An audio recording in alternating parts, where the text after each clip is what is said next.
bonjour. Donc, Philippe Jean, je suis conseiller à Lotbinière. Et là, vu qu'il y a la moitié de la salle qui vient pas de la région, Lotbinière, c'est une région, mais c'est aussi un village de 850 habitants, give or take, ce qui représente un dixième de Nicolette. Je voudrais juste commencer peut-être avec l'intervention de monsieur qui dit qu'est-ce qu'on attend? Ben, qu'est-ce qu'on attend? On est là, vous vous êtes déplacés, vous êtes venus ici. Selon moi, la base de tout changement, c'est l'implication. Donc, présentez-vous. Si vous trouvez que votre municipalité avance pas, présentez-vous comme conseiller. Allez-y, sortez, vous êtes là, puis c'est fantastique. Moi, ce qui m'inspire le plus, c'est ce que je disais tantôt, c'est de voir qu'il y a de plus en plus de gens qui sont intéressés et qui sont impliqués. À Lotbinière, on est fort de notre bénévolat. Il y a une très, très, très forte participation citoyenne au niveau de tout ce qui se passe au niveau de la communauté. Puis ça, c'est un moteur extraordinaire pour pouvoir faire des choses et changer des choses. Fait que moi, mon optimisme vient des gens aussi, puis je pense qu'en s'impliquant, on est capable de faire avancer les choses. Donc, Lotbinière, petite municipalité, c'est sûr que je regarde votre courbe de vitalité, votre indice de vitalité, je suis un peu jaloux. Donc, nous aussi, on se pose des questions. Comment on fait pour garder les gens, pour garder les familles et pour attirer des gens et continuer à se renouveler? Parce que moi, j'aimerais ça que mes petits-enfants puissent encore venir à Lotbinière et venir s'y installer et vivre là. Parmi les différents défis on a pu, à Lotbinière, quand j'étais petit, il y avait 3 ou 4 épiceries, je pense. En ce moment, il en reste une. On avait un poste d'essence, on n'en a plus. Il n'y a plus vraiment, il n'y a plus d'industrie dans le cadre du village même. On a encore, on est fort au niveau agroalimentaire à l'extérieur du village, mais dans le village même, il y a peu d'activités économiques, ou de moins en moins. Je ne sais pas si, il va falloir que je change les diapos à un moment donné, hein, si on veut faire ça en 30 minutes. Une petite main, une petite flèche. Donc, je vais vous présenter un projet qui en est à ses débuts. J'écoutais Marie-Pierre présenter tout à l'heure, j'étais un peu jaloux de voir des dates qui commençaient en 2009. Nous, on est vraiment au départ de ce projet-là. C'est un projet dont on a discuté un peu dans le passé, mais on a commencé à prendre des actions cette année autour de ça. Donc, c'est vraiment c'est dans les premiers gestes qu'on est en train de poser par rapport à ça. Je vais vous parler un peu du contexte actuel, j'ai commencé à le faire. Je vais vous parler de notre planification d'aménagement par rapport à ce projet-là. Et peut-être passer un peu de temps sur un des volets qui est l'accès alimentaire, en fait, puis la notion de transport et d'accès aux denrées alimentaires dans la région, puis sur le côté développement social. Donc, dans notre contexte, on a au cœur du village un grand bâtiment qui était à l'époque la coop agricole, la coop a arrêté d'opérer il y a plusieurs années, début 2000, je pense. Et ensuite, c'est devenu un dépanneur, un poste d'essence, une quincaillerie. C'est quelque chose qui a toujours eu de la difficulté à garder sa pérennité dans le temps. Ça a fermé, ça a rouvert, puis là, depuis 1 an et demi, c'est fermé. Et c'est très triste parce que c'est au cœur du village, c'est un bâtiment qui est à l'abandon. Il n'y a plus d'activité dans le bâtiment, puis visuellement, c'est vraiment triste parce que le bâtiment est plus occupé. En fait, il est occupé, il y a encore, on a une boulangerie, on est chanceux, on a une petite boulangerie à Lotbinière qui occupe une partie des locaux, mais il y a une grande partie des locaux qui est carrément pas à l'abandon, mais pas loin. Donc ça, il y a ce qui se passe au cœur du village en termes de présence et d'activité. Dans la région, on a regardé avec les différents intervenants, il y a des besoins au niveau. Est-ce que ma voix monte et augmente à chaque fois que je tourne? C'est pas trop pire. Donc, il y a des besoins au niveau transformation, espace de stockage, accès alimentaire, j'en parlais un peu tout à l'heure, transformation agroalimentaire. Donc, il y a pas mal d'intervenants en agro, plus gros, plus petits, qui voudraient être capables de se développer plus. Il y a un beau potentiel pour créer un espace où on va pouvoir partager des équipements, des ressources. On a un devoir de stimuler notre développement économique, mais notre développement social aussi. Puis il y a une chose qui est extraordinaire, on parle du vieillissement de la population comme un défi, mais il y a quelque chose qui est fantastique par rapport à ça, c'est que moi je me rends compte, je regarde autour de moi, il y a une quantité de savoir-faire extraordinaire avec tous ces gens qui soit sont à la retraite ou qui sont en train un peu peut-être de prendre un autre rythme au niveau de leur vie professionnelle, mais il y a encore un potentiel fantastique, beaucoup au niveau agroalimentaire parce qu'on a beaucoup de fermes, mais aussi on a beaucoup de nouveaux arrivants qui viennent s'installer, qui ont plein de bagages et d'horizons différents. Puis moi, je pense qu'il y a quelque chose à faire aussi pour mettre ce monde-là à contribution. C'est vraiment une richesse sur laquelle il faut qu'on capitalise. Et il y a une opportunité à ce moment-ci parce que tant au niveau des organismes sociaux, il y a des besoins aussi en transformation, puis tout ça, il y a plusieurs choses qui se passent en même temps. Il y a les producteurs agricoles aussi qui nous parlent, qui disent, bon, il y aurait des besoins au niveau de transformation. On est à une belle jonction en ce moment pour partir ce projet-là. Donc, quand on parle de développement durable, on parle d'avoir un peu une jonction, un équilibre, je pense, au niveau milieu ou environnement. Oui, c'est important. Mais aussi la fonction, que ça soit balancé avec la fonction sociale et la fonction économique. Quand je pense à économie et rentabilité, c'est pas juste une affaire de pièces. Donc moi, j'ai été impliqué beaucoup dans les loisirs, par exemple, dans ma municipalité, puis je répétais tout le temps, le service des loisirs, c'est aussi important que l'asphalte. Donc il y a une notion aussi de rentabilité à long terme. Puis moi, la rentabilité, c'est garder les citoyens chez nous. C'est s'assurer que les gens se sentent bien dans leur milieu. Il y a une rentabilité, il y a un prix de qualité de vie associé à ça. Donc, il ne faut pas juste penser à est-ce qu'on fait de l'argent cette semaine, mais il faut penser à est-ce qu'on est capable de vivre ici de manière harmonieuse dans la durée. Puis pour ça, la fonction économique, je ne veux pas non plus, quand on regarde ce projet-là, complètement l'ignorer. Je pense que ça aide aussi à avoir un projet qui dure plus longtemps si on prend en compte le fait qu'on a des partenaires qui, eux, ont une activité économique puis doivent avoir leur vie, leur rentabilité aussi. Donc, le pôle a 4 axes, excusez-moi. Un axe entrepreneuriat, un axe accès, un axe social, puis un axe innovation. Un des modèles d'inspiration, c'est beaucoup ce que moi j'ai vu en haute technologie, puis ce qui se fait plus en milieu urbain généralement. Donc, on parle d'incubateurs d'entreprise, on parle de coworking, donc des espaces de travail partagés, des Fab Labs, des espaces, des équipements qui sont partagés par plusieurs entreprises ou par des individus. Et aussi des réseaux de distribution, puis des réseaux d'innovation. Puis ça se fait beaucoup de plus en plus en haute technologie. Ça semble être un modèle qui pourrait s'appliquer aussi au niveau agroalimentaire en milieu rural. C'est un peu ce qu'on veut essayer de faire avec le projet de pôle. Donc, en gros, ce qu'on regarde, en ce moment, on est vraiment en étude, validation, en fait, des besoins qu'on a identifiés et regarder un montage financier préliminaire, puis de se faire un plan, en fait. En tout projet, je pense que c'est important d'avoir à la fois une aspiration, une étoile polaire qui nous amène très, très loin, puis il faut rêver, puis il faut être à la limite quasiment pas réaliste dans cette étoile polaire-là. Moi, je pense qu'on ne peut jamais viser trop haut. Puis, parallèlement à ça, il faut avoir une idée très concrète de qu'est-ce qu'on fait aujourd'hui. Donc, si je suis capable d'avoir un 1% de mon étoile polaire aujourd'hui, ben je vois vers où je m'en vais, mais j'ai aussi une notion de progrès et une notion d'avancement que je peux sentir. Je peux voir l'impact que j'ai. Puis ça, je pense que cette balance-là est très importante dans tous les projets qu'on essaie de mettre en place. L'idée, donc, à l'automne, on est un peu là-dedans en ce moment. On va passer en mode de location avec le bâtiment dont je parlais tout à l'heure et avec une option d'achat. Donc, l'idée éventuellement, c'est que la municipalité, pour l'instant, la municipalité est le promoteur de ce projet-là. La municipalité va louer le bâtiment et faire de la sous-location avec des partenaires. Éventuellement, là, dans les prochains mois, prochaines années, on monterait une structure pour être potentiellement une coop qui serait une structure qui s'occuperait de la gestion de ce bâtiment-là. Donc, la municipalité passerait d'un rôle de promoteur principal, excusez-moi, à un rôle de partenaire. Mais je pense qu'au niveau de la gestion, j'aimerais ça que ce soit quelque chose qui devienne géré par les partenaires qui sont membres du pôle agroalimentaire plus que par la municipalité directement. Donc, l'idée, c'est d'aller par étapes. Le premier gros chantier qu'on regarde, c'est la possibilité d'avoir une cuisine aux normes pour pouvoir faire de la transformation qui serait partagée entre les différents membres du pôle.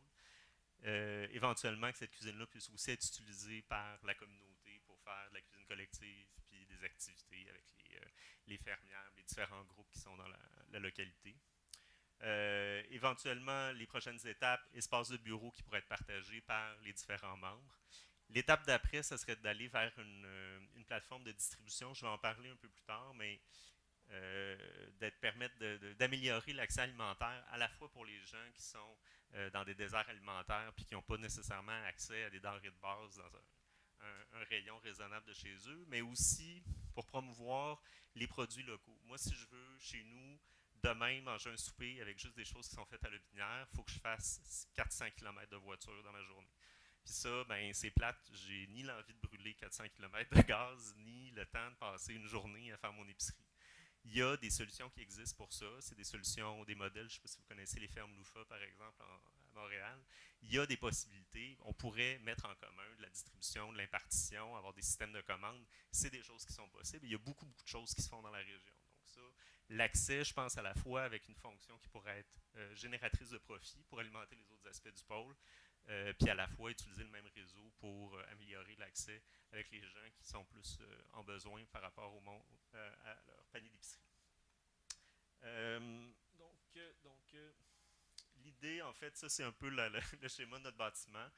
En ce moment, il y a la boulangerie qui est installée et on a un marché public aussi qu'on opère depuis quelques années à Lobinière qui donne un peu de vie au bâtiment pendant une certaine période de l'été. Donc, notre première étape, ça serait, là, on est en train de décider si ça va être aménagement de chambre froide ou la cuisine, mais c'est probablement dans les premiers pas. Donc, aménagement d'une chambre froide qui pourrait être utilisée par les producteurs qui participent au pôle pour de l'entreposage puis de la préparation de légumes. Réaménager l'espace extérieur, comme je vous disais tantôt, excusez-moi, comme je vous disais tout à l'heure, c'est un peu triste. Ça a l'air d'un village du Far West abandonné, ce bâtiment-là, en ce moment.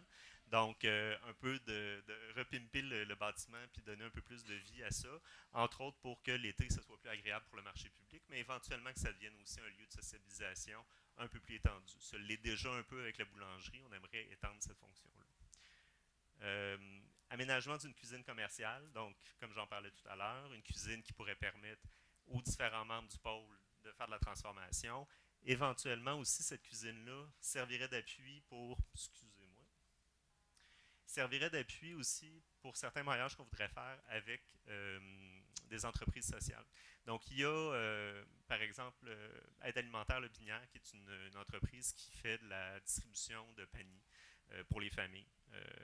En ce moment, ils n'ont pas de capacité de transformation. Donc, des fois, ils vont recevoir des dons, puis ils ne peuvent pas les accepter parce qu'ils ne sont pas en mesure de les transformer. Par exemple, c'est de la viande ou tout ça. Donc, on se disait, si on était capable d'avoir une cuisine de transformation qui pourrait être aussi disponible pour ces organismes-là, ben, peut-être qu'on pourrait bonifier le type de service qu'ils sont capables de faire, qu'ils seraient peut-être capables de valoriser des dons qu'ils reçoivent, choses qu'ils ne sont pas capables de faire aujourd'hui. Donc, on est en train de regarder tout ce maillage-là avec eux. Espace de bureau partagé, c'est des choses qui ont été exprimées beaucoup dans le village puis dans l'environnement proche. On se dit qu'il y a peut-être une partie de l'espace qui pourrait être dédiée à des espaces de bureau. Il y a de plus en plus de travailleurs autonomes, moi j'en suis un, qui travaillent dans le coin. Puis il y a des gens qui nous ont demandé, oui, mais si on fait ça, est-ce que ça serait possible d'avoir des bureaux où on pourrait avoir des services partagés, un accès à Internet, puis d'avoir une collectivité de travailleurs qui pourraient travailler ensemble. Donc ça, c'est une autre des pistes qu'on regarde.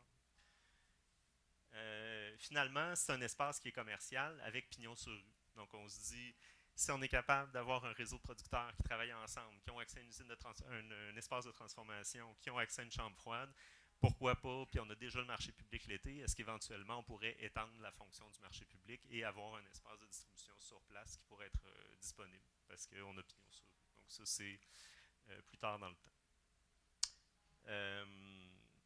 Espace, donc là, évidemment, revitalisation, marché public, être capable d'étendre ça. Problématique de, en fait, le réseau de distribution, qui je pense est peut-être quelque chose qui touche un peu plus directement même les discussions qu'on a aujourd'hui en termes de développement durable. Il y a, je pense qu'il y a un fort potentiel dans la région parce qu'il y a beaucoup de production, de microproducteurs, de petits producteurs.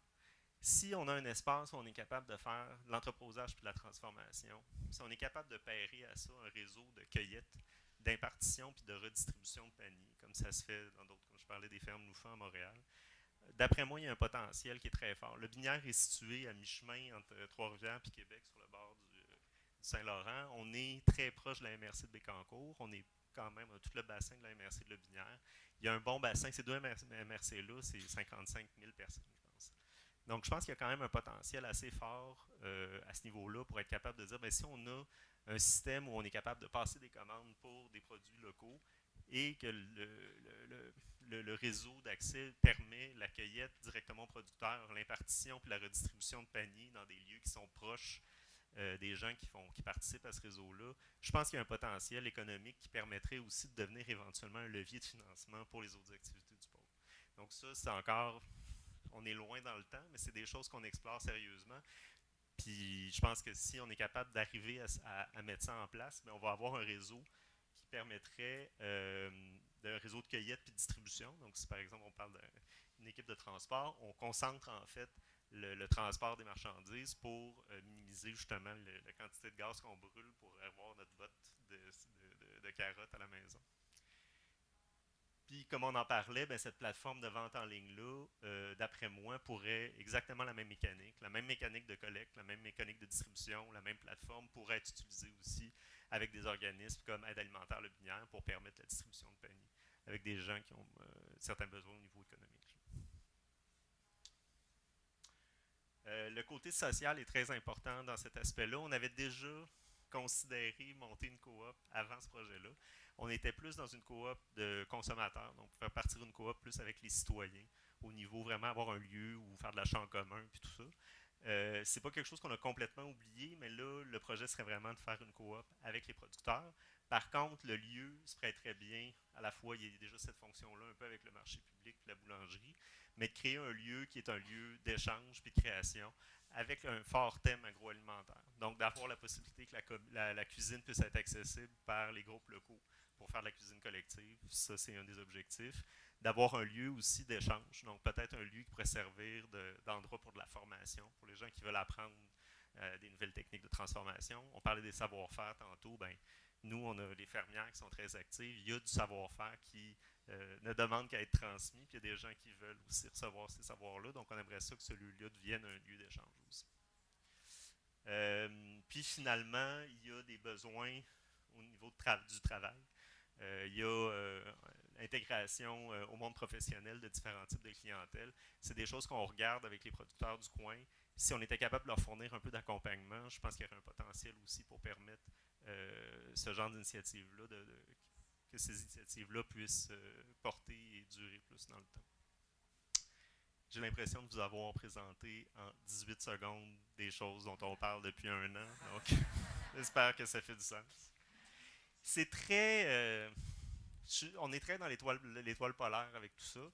Ce qui est important, c'est, comme je disais, d'avoir des actions concrètes. Puis la chance qu'on a en ce moment, puis la raison pour laquelle on est là, c'est qu'en ce moment, il y a une opportunité qui se présente, puis il y a des gens qui sont intéressés à ce que ça se fasse, il y a des gens qui sont intéressés à ce que ça bouge. Il y a des producteurs déjà dans le coin, il y en a d'ailleurs qui sont ici parmi nous aujourd'hui, qui sont intéressés à commencer. Donc, la partie difficile dans des projets municipaux, c'est, comme on dit en bon français, de primer à pompe, donc de commencer le processus. Le fait de trouver... Bonjour. Va trop vite. Non, c'est bon. Le fait de trouver des partenaires qui sont prêts à risquer un peu, puis de trouver je suis bien prêt avec mon anglais, le minimum viable product, le plus petit produit viable. Donc, si vous avez une idée qui est grosse comme ça, essayez de penser la chose qui est la plus petite que vous pouvez faire, qui va vous amener de la valeur tout de suite. Donc, vous allez être capable de profiter de votre effort. Vous allez être capable de démontrer la valeur de ce que vous êtes en train de faire aussi. Donc, vous allez avoir votre acceptation, vous allez l'avoir aussi en démontrant ce que vous êtes capable de faire. Puis, ça va vous donner une assise pour passer à la prochaine étape. Puis, c'est vraiment l'approche qu'on a. À place de se dire, ça nous prend absolument une très, très grosse subvention pour avancer, on va les faire, les demandes. On en a fait une demande de subvention, puis on ne l'a pas eu. Puis, ben, on a un projet qui dit, ben, c'est pas grave, si on n'a pas la grosse subvention, on va quand même avancer sa petite guerre. C'est important de se donner la possibilité d'y aller, de monter ces étapes-là, puis de monter ces échelons-là. Puis c'est le gros défi, moi, je trouve, au niveau municipal, de trouver ces chemins-là pour que les initiatives, on ne se décourage pas si on n'est pas capable de faire le 100%, mais on est quand même capable de commencer, puis de monter les échelons. Puis pour nous, cette première étape-là, c'est de travailler avec un nombre restreint de producteurs, commencer à mettre en place la cuisine, puis petit à petit, aller chercher avec l'acquisition, puis en démontrant ce qu'on a été capable de faire, d'aller chercher plus de monde, d'étendre le réseau. Je peux vendre mes 5 dernières minutes, si vous voulez.